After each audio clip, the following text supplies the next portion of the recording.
A Clockwork Orange is a film that focuses on reformation, nature, and control. These words mean nothing by themselves. Their meaning comes from many places and details in the work that we'll delve into to figure out what it all meant.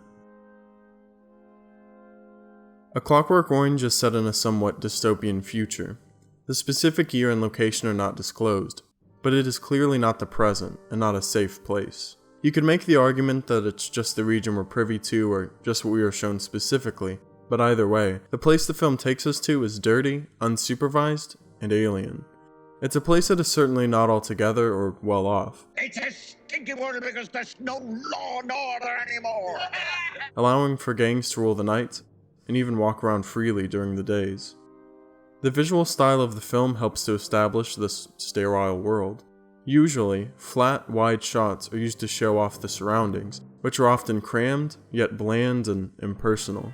Not that minimalism always showcases this, but in context, it adds to the world being strange or off-putting.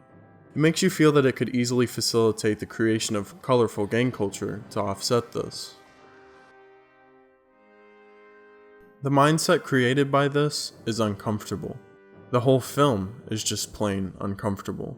At no point are we shown anything wholly wonderful or glorified.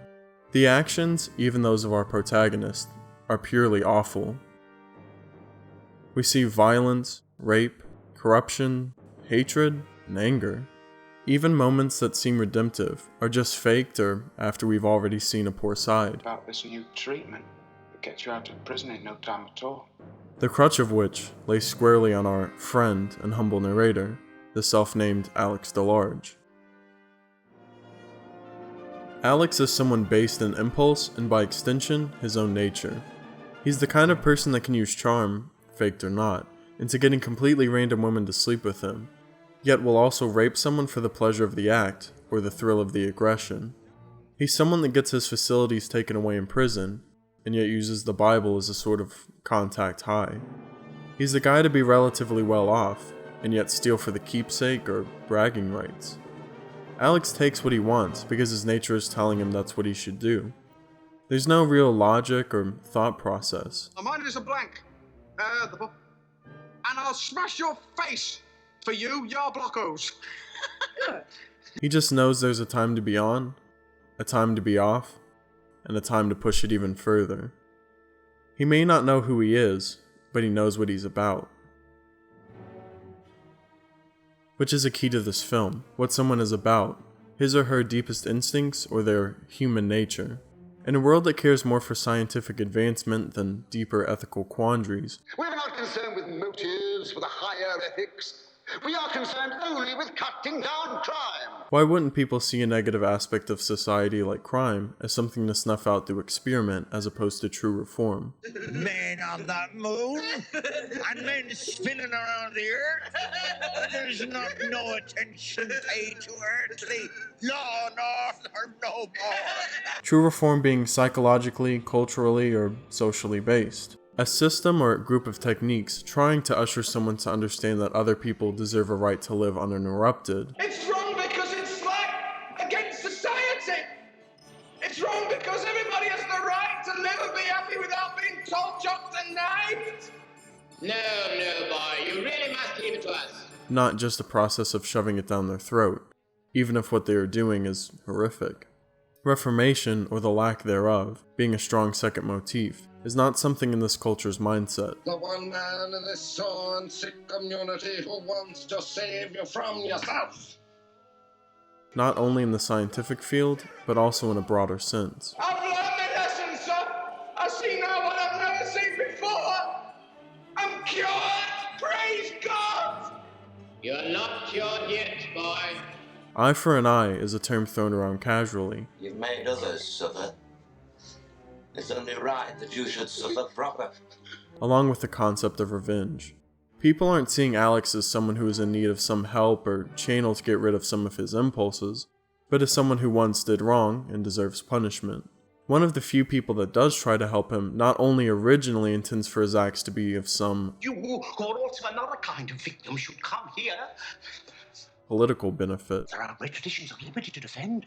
The tradition of liberty is all. But once he learns of past transgressions that touched his life, he decides to punish. He even has others attend to Alex for this prior purpose, yet they stick around for the torture with no objection. Oh, and deciding that your efforts are wrong based on public outcry.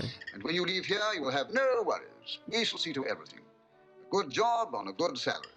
Then setting someone up with the best of amenities, still with no outlet for their potentially harmful nature, that's no reformation either. So what were people using Alex's treatment and follow-up cure for, if not proper reformation? As I was saying, Alex, you can be instrumental in changing the public's verdict.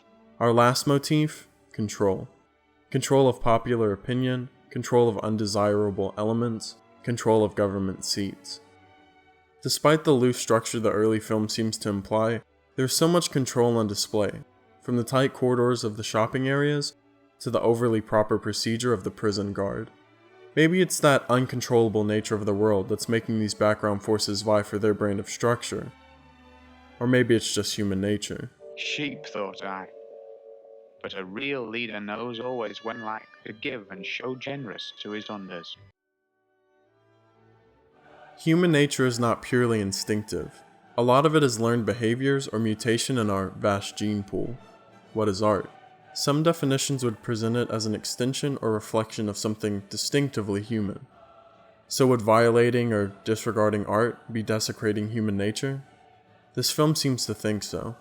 Alex, someone so based in his nature, also loves classical music, specifically a song meant to represent the height of human achievement, the Ninth Symphony, which is used as anything from the door to a defining attribute for Alex. Oh, it was gorgeousness and gorgeosity made flesh. To unintentionally used filler music by the scientific community. Are you referring to the background score? His crimes and sex are accompanied by classical music. He sees film as more realistic than reality. It's funny how the colors of the real world only seem really real when you video them on a screen. He cares so much about these basic, beautiful things. What's all this about sin? Using Ludwig van like that, he can do harm to anyone. Beethoven just wrote music. While the world around him mocks it, destroys it, personalizes it, uses it to poison, uses it to torture. His world has no respect for classic, tried and true art, just like they have no respect for a boy's choice. He will be your true Christian, ready to turn the other cheek. Choice is natural. The ability to make decisions and deal with consequences to be human. Specific choices can be destructive, and in a society, there are certain actions that cannot exist. Reformation, then, is a noble cause.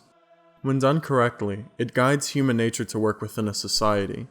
Most would look down on pure aggression and sexually deviant tendencies, so taking the time to put these in check is worthwhile. When people go other routes to take away from true reformation, however, including corralling perpetrators into one space with no attention to said reformation, it breaks inherent rules.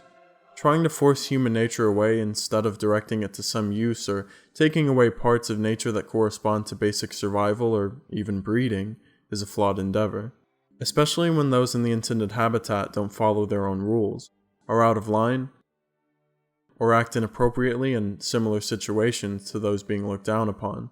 Some societies don't care for any of this though.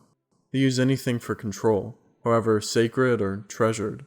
Whatever keeps people in check, maintains their level of power, or blinds them from whatever doesn't befit their ideas of a human being, they will use. Even on the young, healthy, and not fully developed. When you cross that line with someone who is pure, or in an abstract sense, purely driven, you create something wrong. A Clockwork Orange is a useless object, inherently natural, unnaturally augmented, forcefully used. Thank you.